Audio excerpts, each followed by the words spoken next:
नमस्कार, 403 देख रहे हैं आप, आपके साथ मैं हूं आयुष सूर्यवंशी। शुरू हो चुकी है सत्ता की रेस, साधे जा रहे हैं समीकरण, क्योंकि शुरू हो चुका है जनसंख्या के लिहाज से देश के सबसे बड़े सूबे का चुनावी रण। इस रण में कौन किस पर भारी है, किन मुद्दों पर राजनीति जारी है, हमारे खास शो 403 में हर एक विधानसभा क्षेत्र, हर एक मुद्दे की करेंगे पड़ताल। और आज बात बुंदेलखंड की महोबा विधानसभा सीट की।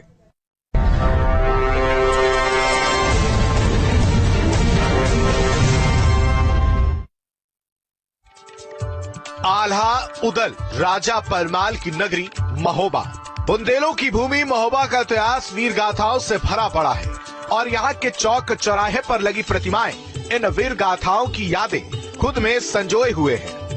महोबा की एक पहचान यहाँ होने वाले देशावरी पान से भी है, जिसकी खेती महोबा में बड़े स्तर पर होती है। इस पान की तारीफ खुद पीएम मोदी कर चुके हैं। महोबा जिले में 2 विधानसभा क्षेत्र आते हैं। इनमें से एक है महोबा विधानसभा सीट, यानी सीट संख्या 230। महोबा वो विधानसभा क्षेत्र है जहां लंबे वक्त बाद 2017 में बीजेपी को जीत मिली। यहां से बीजेपी के राकेश गोस्वामी विधायक हैं। 2017 विधानसभा चुनाव में राकेश गोस्वामी को 88,291 वोट मिले थे, जबकि उनके निकटतम प्रतिद्वंदी सिद्ध गोपाल साहू को 56,904 वोट मिले थे। महोबा विधानसभा सीट पर बीजेपी की स्थिति मजबूत मानी जाती है। हालांकि 2017 से पहले बीजेपी को 1991 में जीत मिली थी। 1993 से 2017 के बीच में महोबा विधानसभा सीट पर समाजवादी पार्टी और बीएसपी का कब्जा रहा। महोबा विधानसभा क्षेत्र में जातीय समीकरण बेहद अहम है। विधानसभा क्षेत्र में दलित मतदाताओं की संख्या सबसे ज्यादा है। यहाँ दलित मतदाताओं की संख्या करीब 60,000, ब्राह्मण 21,000, कुशवाहा मतदाता करीब 25,000। वहीं गडरिया वोटर्स की संख्या करीब 18,000, तेली 10,000, कुम्हार 17,000, बनिया 15,000, यादव मतदाता 15,000, क्षत्रिय 11,000 और मुस्लिम मतदाताओं की संख्या 21,000 है।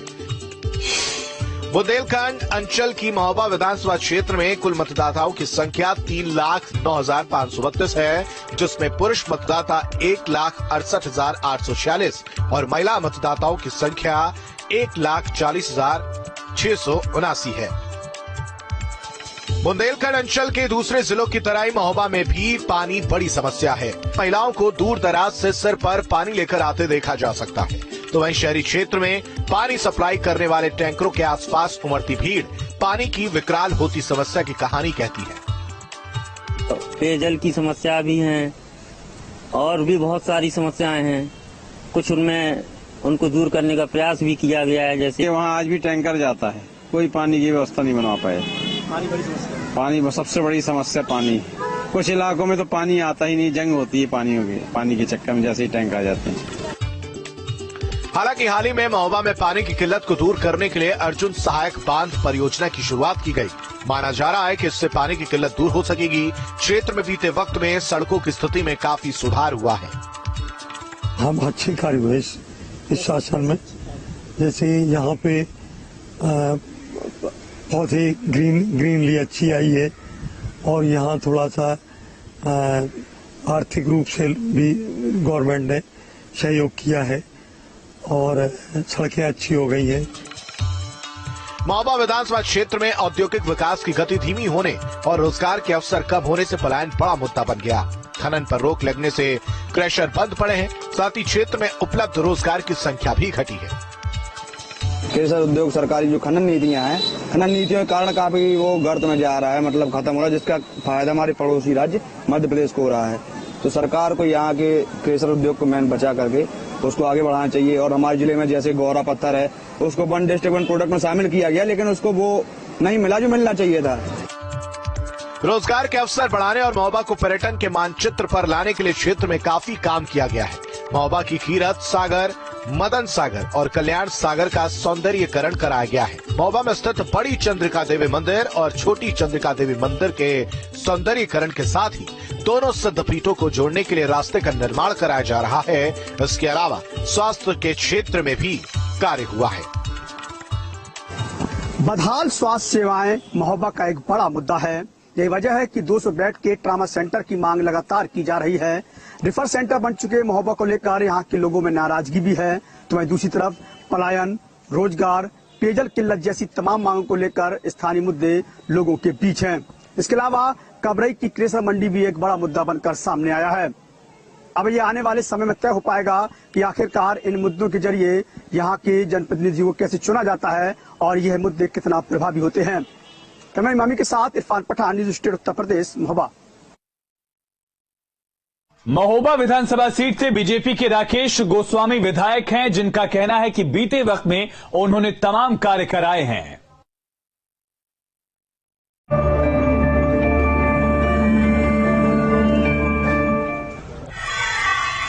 इस कार्यकाल की सबसे बड़ी उपलब्धि तो देखिए अलग अलग नजरिए से अलग अलग तरीके से होते हैं। जो लोग पर्यटन को पसंद करते हैं उनके हिसाब से मैंने यहाँ कीरत सागर, मदन सागर, कल्याण सागर, इन सब पे तीनों पे काम कराया है। दूसरा जो हमारे यहाँ से सबसे बड़ा पर्यटक स्थल बन सकता है गोरखागिरी पहाड़, वहाँ के लिए पहले हमने मुख्यमंत्री संवर्धन योजना के अंतर्गत 50 लाख रुपए दिए थे। जो सड़कें 15 साल से नहीं बनी थी, टूटी हुई पड़ी थी, चाहे वो गंज काली पहाड़ी हो, चाहे वो मकरबई हो, चाहे वो रहारा हो, रोडों का बहुत बड़ा काम है। तो अलग अलग दृष्टिकोण से जनता की नजरों में जो सर्वश्रेष्ठ कार्य हो सकता है वो ये है। हमने अपनी तरफ से पूरा विकास कराने का अपने विधानसभा क्षेत्र में कार्य किया है। लोग दोबारा आपको वोट क्यों दें? देखिए, लोग वोट हमको दें या ना दें, भारतीय जनता पार्टी को लोग दे रहे हैं वोट। इसलिए दे रहे हैं कि इस पार्टी में पूरी गुंडागिरी समाप्त हो चुकी है। राष्ट्र के प्रति एक जो समर्पण की भावना होना चाहिए, वो समर्पण की भावना हमारी पार्टी में, जो क्षेत्रीय दल, इनका भी राज हमारी जनता ने पहले देखा है। तो हमारी जनता भारतीय जनता पार्टी को वोट दे रही है। राकेश गोस्वामी को, अगर राकेश गोस्वामी को प्रत्याशी बनाया जाता है तो राकेश गोस्वामी को वोट देगी। भारतीय जनता पार्टी को जनता वोट दे रही है, भारतीय जनता पार्टी की सरकार बनवा रही है, भारतीय जनता पार्टी को ही दोबारा लाना चाहती है। इस बार जीते तो क्या करेंगे? देखिए, अगर जनता हमें दोबारा प्रतिनिधित्व करने का मौका देती है तो मैं निश्चित तौर पे अपने महोबा में सबसे ज्यादा जो हमारे बुंदेलखंड को आवश्यकता है कार्य की, तो हमारे यहाँ पर्यटन के क्षेत्र में हमारे यहाँ विकास होना चाहिए। और दूसरा, कोई ना कोई ऐसा कार्य होना चाहिए जिससे हमारा क्षेत्र के लोग बाहर पलायन न करें और यहाँ पे ही उनको उपलब्ध हो रोजगार। हालांकि विपक्ष का तर्क विधायक के दावों के ठीक उलट है। समाजवादी पार्टी के जिला अध्यक्ष प्राण सिंह यादव का कहना है कि बीते कार्यकाल में कोई काम नहीं हुआ है। देखिए,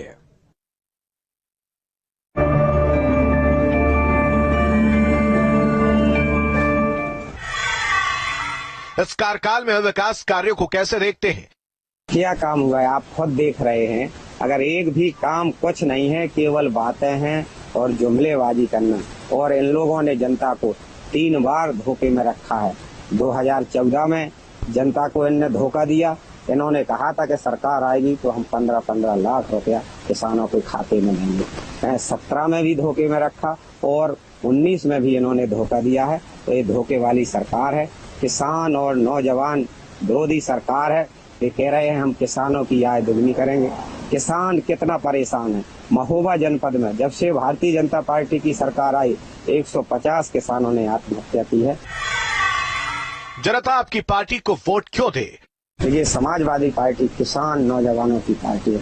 आदरणीय अखिलेश यादव जी ने किसान बीमा योजना की शुरुआत की थी। जब किसान को सांप काटने से, पानी में डूबने से, एक्सीडेंट में मृत्यु हो जाती तो किसान को कोई पूछने वाला नहीं होता था। उन्होंने किसानों को, पहले नेताजी थे तब 1 लाख रुपया मिलता था, आदरणीय अखिलेश यादव जी ने 5 लाख रुपया देने का काम किया है।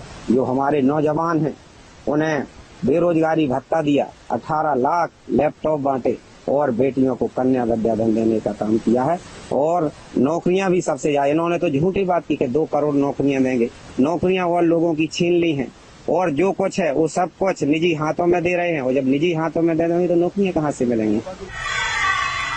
आपकी पार्टी जीती तो क्या प्राथमिकता होगी? देखिए, अगर समाजवादी पार्टी की सरकार आएगी तो गांव, गरीब, किसान, नौजवानों के लिए काम होगा। जिले में जो लोग हैं उन्हें बाहर ना जाना पड़े, जिले में ही काम दिया जाएगा, नौजवानों को रोजगार दिया जाएगा।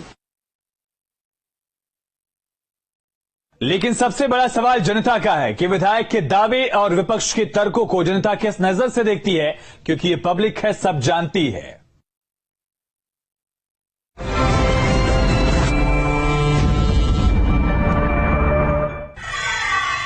क्या इलाके में विकास से आप संतुष्ट हैं? ये हमारे यहाँ काम तो हुआ है काफी। सड़कों पे काम हुआ है, बिजली पानी कई चीजों पे काम हुआ है। विधायक जी भी ध्यान दे रहे हैं, अच्छा है काम महोबा। विकास के नाम पे जैसे कि तालाबों पे रंग हुआ तो आगे इसको विकास नहीं कह सकते हैं आप। अगर हम आज संतुष्ट होते हैं, आपको बता दें तो 4 दिन से हम लोग अनशन नहीं कर रहे थे ऐसी भीषण सर्दी में। विकास के नाम पर हम जो है ज्यादा संतुष्ट तो नहीं हुए हैं, क्योंकि यहाँ पर छलावा ज्यादा हुआ है, विकास नहीं हुआ है। ये काफी विकास कार्य हो रहे हैं और बहुत अच्छा लग रहा है जो है। अरे वो असंतुष्ट क्या, जो जितना था उतने हमें समझ में आ रहा है। 0% कोई विकास कार्य हम इस शहर में तो कुछ नहीं दिखाई दे रहा। संतुष्ट तो हैं, मगर जो काम हो रहे थे अब वो काम नहीं हो रहे। यहाँ इलाके में विकास कार्य में लगभग 10% पब्लिक संतुष्ट है। हम तो खूब संतुष्ट है सरकार से। क्या विधायक ने अपने सारे वादे पूरे किए? नहीं, वो तो नहीं हो सकते, नहीं हो पाए हैं, लेकिन ये है कि वो पिछले 1-1.5 साल से काफी सक्रिय है। अगर वो पिछले 5 साल लगातार इतने ही सक्रिय रहे होते तो उम्मीद थी कि हो जाता। काफी कुछ पूरे किए, उन्होंने प्रयास किया है, जितना कर सके उन्होंने किया है। वादा है ना, कोई विधायक है, विधायक जो भी अपने घर में बैठा है। हमें तो नहीं लगता कि पूरे हो गए हैं। काफी कुछ पेश करता आप उनके जो है विकास की ओर चल रहे हैं, विकास कार्यक्रम चल रहे हैं, अच्छा है कार्यक्रम। कोई भी वादे पूरे नहीं हो पाए। अब वादों का तो ऐसा है, वादे चलते रहते हैं, सरकार काम करवाती है, होते हैं कुछ नहीं होते हैं। सिर्फ अधूरे वादे हो रहे हैं। विधायक कोई भी कहीं विकास के नाम पे सिर्फ एक हवाई साबित हो रहा है, कहीं विकास कुछ नहीं है। स्थानीय समस्याएं क्या है? देखिए, स्थानीय समस्याएं सबसे पहली तो शिक्षा, स्वास्थ्य, ये बेसिक चीजें हैं।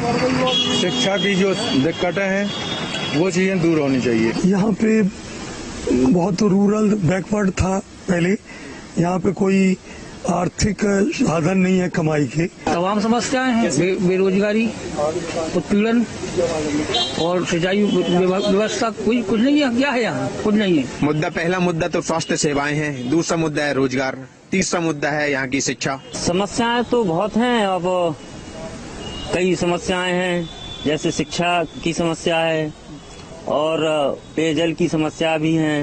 ऐसे तो तमाम समस्याएं हैं, जैसे अतिक्रमण है और जो है ट्रैफिक जाम है, जो तमाम समस्याएं शहर में जो होती हैं। स्थानीय मुद्दे हैं, बेरोजगारी मेन समस्या यहाँ पे, जिसके कारण से पलायन हो रहा है, बुंदेलखंड के लोग बाहर जाते हैं। और इसी के साथ 403 में इतना ही। खबरें लगातार जारी हैं, बने रही न्यूज स्टेट के साथ।